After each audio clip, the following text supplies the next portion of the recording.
Hi, my name is Dr. James Church, and I want this video to serve as an introduction to binary code. Now, the smallest addressable unit of memory on a computer is a byte, and a byte is comprised of exactly 8 bits, and a bit can hold either a 0 or a 1. And so that's what I have presented up on the screen right now. I have 8 bits, and I can flip the switches on each of these bits in order to turn them from 0 to 1 and then from 1 back to 0. And then I can see how they are represented below in these result fields. So whenever you give a number to a computer, it's going to be interpreted in one of 3 potential ways. The first way is that the number is going to be treated as unsigned. Unsigned means that the number is only going to be assumed to be 0 or positive, and that's it. The second way is what's known as a signed interpretation. With a signed interpretation, the number can be 0, a negative value, or a positive value. And then the third way in which a computer can interpret a number is assuming that is a floating point value. Floating point values can be can support both positive, 0, and negative, and they always have some decimal component after the decimal, some value after the decimal. This video is not going to cover floating point binary values at all. We're only going to stick with the first 2 types, unsigned integer and signed integer. Now let's talk about unsigned integers first. So what we have up on the screen are the 8 bits in a single byte, and every single bit is associated with a different placeholder for a value. And it's all based around the powers of 2. So exponents of base 2. The first one is going to be 2 to the power of 0. The second is 2 to the power of 1, 2 to the power of 2, 2 to the power of 3, 2 to the power of 4, 2 to the power of 5, 2 to the power of 6, and 2 to the power of 7. And if you don't know what 2 to the power of 7 is, or any of the other ones I just rattled off, I have it listed here below those exponents. So 2 to the power of 7 is 128, 2 to the power of 6 is 64, 2 to the power of 5 is 32, and so forth. Now how binary code works is that if you need a particular number, you turn the bits on that add up to the number that you want. For example, if I want the number 2, you can see that I've got 2 right there. I just turn on that bit. You can see that it turns onto a 1 right there, and the unsigned result turns to 2. And then there is the binary sequence for the number 2. If you wish to have the number 8, well then you just turn on the number 8. That's fairly straightforward. If it is a number that exists in this list of 1, 2, 4, 8, 16, 32, 64, 128, you simply turn on that value, and then that's what the number becomes. But what if you would like a number that isn't on that list? Let's say you want the number 6. Well, you have to add up values in this list in order to equal the number that you wish for. For example, 4 plus 2 is equal to 6. So if I turn on 4 plus 2, that is equal to 6. And how I've written this program, you can see that I even put the addition that is happening behind the scenes beneath the result. So 6 is 4 plus 2. The binary sequence for 6 is 0, 0, 0, 0, 0, 1, 1, 0. All right. Let's clear that one. If you wish to have the number 10, then you say 8 and 2, and that will produce the number 10.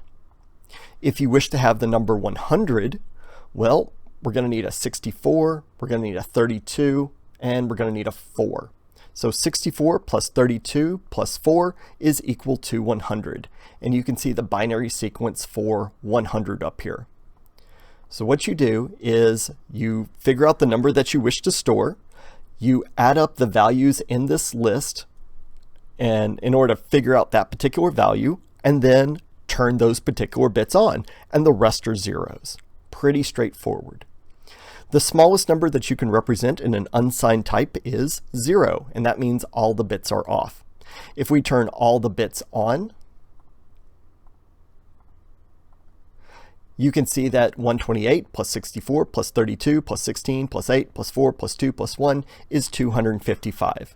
The largest value that you can put into an unsigned byte is 255. All right. And that is how unsigned values work. Now let's move into 2's complement, which is how computers store values that could either be positive or negative.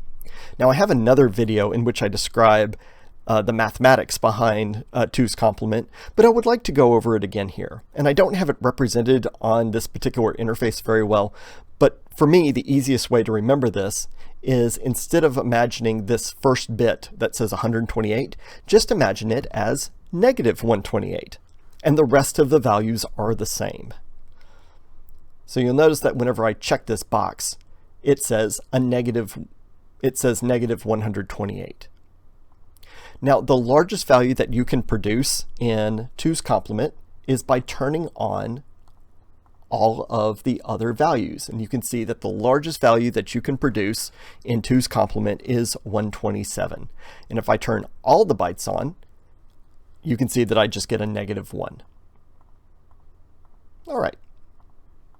So if you're only considering the first 7 bits, 2's complement and unsigned are identical to each other. If I turn on that 128, that's basically the full range of negative values that have been turned on. And so if I want a number such as 6, I have to start adding values to -128 until the number reaches 6. So the 2's complement representation of -6 is 11111010. And this coincidentally happens to be identical to 255 unsigned. All right. Now let's finally talk about hexadecimal. It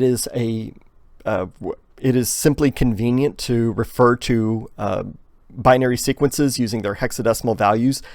We typically do not speak in zeros and ones. This is the hexadecimal representation of this particular byte. You need 2 hexadecimal values to represent 1 byte. The first value is going to represent the first 4 bits, and you can see here that I've represented it in pink with a dashed line. You can see that's over here, pink with a dashed line. And then the next 4 bits represent the second value. You can see that I've represented it with a cyan color with a double line. There you go, the cyan with a double line. All right. And what happens in the computer is that these values will get added together, and if it is a value that is less than 10, then it'll just be that value. So you can see that 4 plus 2 plus 1 is equal to 7. But if it's a value that equals 10, then it's going to be represented as the letter A. And so the first letter in hexadecimal represents 10, which corresponds to the letter A. 11 gets correspond to a B.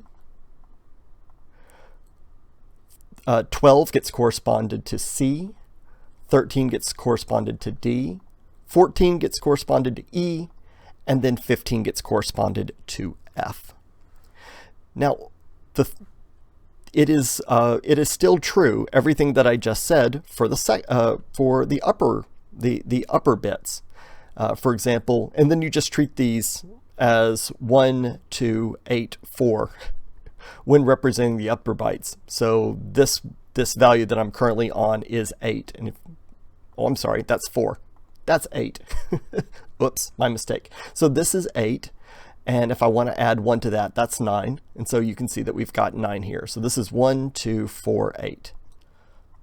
And if I want to do AF, well then that is the sequence for AF. I feel like this is a good tool that you can play with in order to get an understanding of how binary code works. And I'm going to put a link to this little program I wrote in the comments below. And I hope you take advantage of this, and I hope that you get a better understanding of binary code. Thank you so much.